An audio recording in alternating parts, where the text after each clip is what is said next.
Assalomu alaykum. Demak, mini test 3-mizdagi integrallarni ishlaymiz. Hop, birinchi misoldan boshlaymiz. Demak, birinchi misolimiz. Integral osti sinus 3-darajada x unda x ni hisoblang.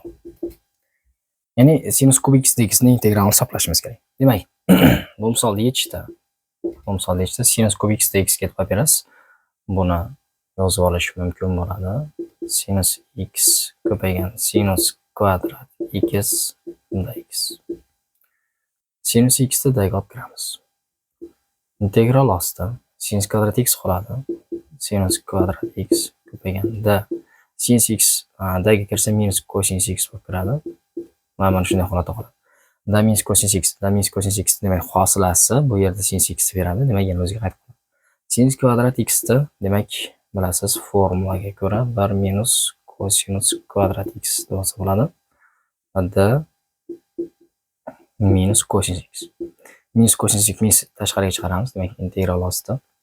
Hop, cosinus kvadrat x minus 1 d cosinus x ga keladi. Keyin bu yerda cosinus x belgilash kiritiladi. T. Agar cosinus x da belgilash kiritsak, bu yerda cosinus kvadrat x minus 1 d hosil bo'ladi. Va albatta cosinus kvadrat x ham belgilash kiritishimiz mumkin. Shunda buni holati cosinus kvadrat x o'rniga t qo'ysak, t ning kvadrati minus 1. Hop, t kvadrat minus 1 d holatiga keladi. Demak, t kvadrat minus 1 da integrali t bo'yicha integrali degan bo'lsak, t ning kubi taqsim 3 minus t plus s qo'shib qo'yiladi. Faqat t ni o'rniga qaytarib o'sha cosinus x ni qaytarib qo'yishimiz kerak. Demak, cosinus kub x taqsim 3 minus cosinus x plus s. Mana shunday. Bu birinchi misolimiz. Ikkinchi misolimiz bundan murakkabroq misol. Hop, demak, ikkinchi misolimizda demak integral osti 1 taqsim cosinus x unda x ko'rsatilgan. Hop, demak bu misolimizda ishlash uchun 1 taqsim cosinus x da surat mahrajiga masalan cosinus ko'paytiraveramiz. Cosinus ko'paytirsak cosinus x taqsim cosinus kvadrat x da x holatiga keladi. Cosinus x da d kiritaveramiz. Demak, integral osti d sinus x taqsim mahrajdagi cosinus kvadrat esa 1 minus sinus kvadrat x olamiz. Va buni ham belgilash kerak. Demak, d taqsim 1 minus t ning kvadrat. Ya'ni biz sinus x ni t da belgilash kiritsak. Keyin d taqsim 1 minus t kvadratni ham demak 2 bo'lakka bo'lamiz buni integrallash uchun. Demak, 1 taqsim 1 minus t minus 1 taqsim 1 plus t deydigan bo'lsak, hop, orasi plus bo'lish kerak. 1 plus t buni ko'payadi, 1 minus t buni ko'payadi. Suratda demak t'lar qisqarib 2 hosil bo'ladi. O'sha 2 ni yo'qotish uchun 1 taqsim 2 ko'paytirib qo'yamiz. Shunda ayniyat hosil bo'ladi. 1 taqsim 2 ni integraldan chiqarib yuborsa bo'ladi. 1 taqsim 2. Demak, buni integrali ln 1 minus t. Buni integrali esa aytgancha tan koeffitsiyentiga olamiz minus 1 ga. Buni integrali esa plus ln 1 plus t. Hal yapamiz, keyin plus s qo'shib qo'yamiz. Demak, 1 taqsim 2 turaveradi. ln 1 plus t ni ln 1 minus t ga ora minus bo'lgani uchun bo'linib yuboriladi. Demak, ln 1 plus t taqsim 1 minus t. Hal yapamiz, plus s.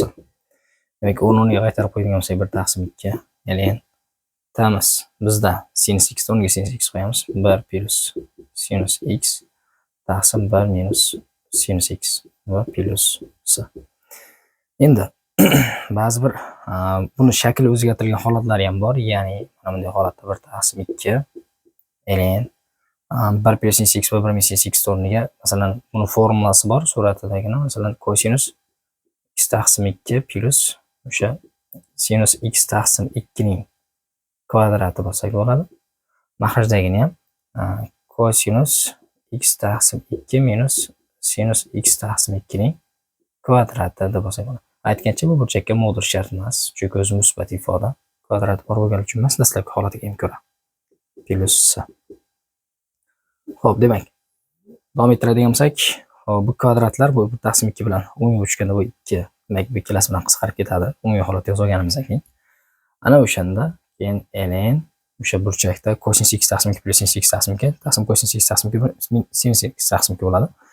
Hop, bunga modul qo'yib turamiz. Musbat manfiyligiga hozircha noaniqroq. Surat mahali cosinus x taqsim 2 ga bo'lib o'rsak, 1 plus tangens x taqsim 2 taqsim 1 minus tangens x taqsim 2 holatiga keladi.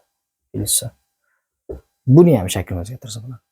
1 plus tangens x taqsim 2 taqsim 1 minus tangens x taqsim 2 ni demak ln tangens hop pi taqsim 4 plus x taqsim 2 holatida yozib qo'ysa bo'ladi va plusi. Chunki qo'shib formasiga ko'ra tangens qarab 5 plus tangens x taqsim 2 tangens qarab 5 da 1 teng taqsim 1 minus tangens qarab 5 tangens x taqsim 2 bo'ladi. Shu holga kelish kerak. Shu joygacha soddalashtirsa bo'ladi. Yaxshi misol. Davom etamiz.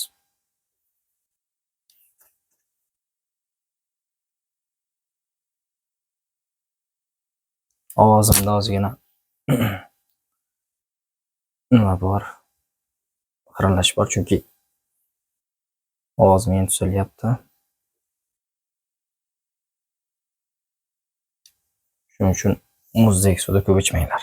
Tavsiya. Uchinchisi. Xo'p, demak, 3-integralimizga integral osti, xo'p, adashmasam cosinus 5-darajada x bergandim shekilli. Cosinus 5-darajada x dx. Misolda hozir aynan o'zini holatini to'liq eslolmay turgan bo'lishi mumkin, lekin ketma-ketligi bo'yicha bo'lmasa ham men o'sha misolni aytib beraman. Cosinus 5-darajada x. Demak, buni yozib olsa bo'ladi. Cosinus 4-darajada x ko'paygan cosinus x dx shaklida. Cosinus x da kiritib olamiz. Shunda buni integral cosinus 4-darajada turibdi x da kirib ketsa, bu da sinus x holatiga keladi. Buni esa yozib olsa bo'ladi 1 minus sinus kvadrat x ning kvadrati va da sinus x. Ana endi sinus x ni belgilashga o'tamiz tabi. Shunda integral osti 1 minus da kvadratning kvadrati da holatiga keladi. Buni kvadratga oshiramiz. Kvadrat 1 minus 2 da kvadrat plus da ning 4-si bo'ladi da. Integral deymiz. 1 da integrali da 2 da kvadrat integrali 2 da kub taqsim 3 plus dan to'g'ri integral da 5-si taqsim 5 va plusi. Mana endi dan 10 ga qaytarib olib ko'payamiz sinus x. Demak, sinus x minus 2 taqsim 3 sinus kub x plus dan 10 ga yana sinus x olib qo'ysak, sinus 5-darajada x taqsim 5 plusi holatiga keladi. Misolimiz mana shunday. Hop. 4-misol. Integral tangens 3-darajada x dx. Hop. Tangens misolini demak, odatda bunaqa misollarni yechishda bir narsadan foydalaniladi, ya'ni tangens kvadrat x da hop yozib olsa bo'ladi 1 minus 1 taqsim cosinus kvadrat x da. Chunki cosinus kvadrat x suratga chiqsa yo'q. Cosinus kvadrat x emas. 1 taqsim cosinus kvadrat x minus 1 desa bo'ladi. Mana shu berganingizda 1 minus cosinus kvadrat sin kvadrat bo'ladi. Sin kvadrat taqsim cosinus kvadrat shunga. Mana shu narsadan foydalanish. Tangens odatda toq darajali misollarda hammasida shunaqa qilib ishlasa bo'ladi. Mana tangens darajali misollarda. Demak, yechish.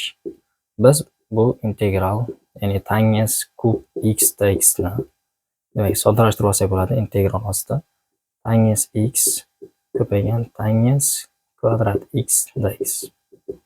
Tangens kvadrat x ni integral ostida demak, tangens x tangens kvadrat x ga hozirgi formula qo'yamiz, ya'ni 1 taqsim cosinus kvadrat x minus demak 1 dx.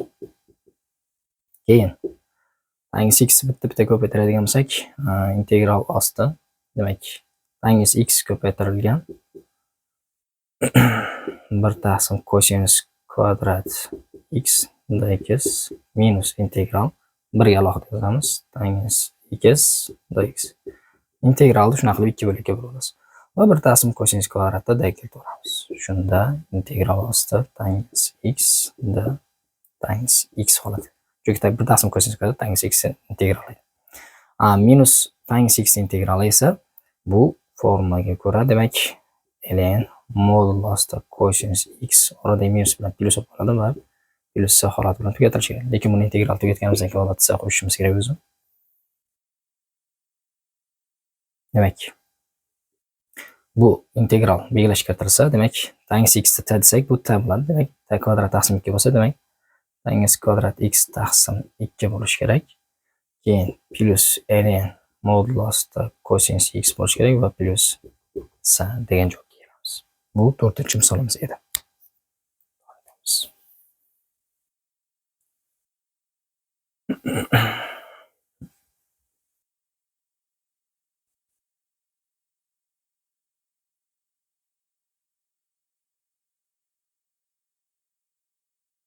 5-misolimiz bo'lsa osonroq misol. Demak, 5 integral ostida tangens 7-darajada x taqsim kosinus kvadrat x dx. Hozir aytganimizdek, tangens 7-darajada x 1 taqsim kosinus kvadrat x dx deb yozsak, 1 taqsim kosinus kvadrat dx kirib ketamiz. Shunda integral tangens 7-darajada x d tangens x holatiga keladi. Va tangens x belgilashga kiritamiz deb, bu tan 7-si bilan, ya'ni integral taning yo'q. Integral taning 7-si d holati.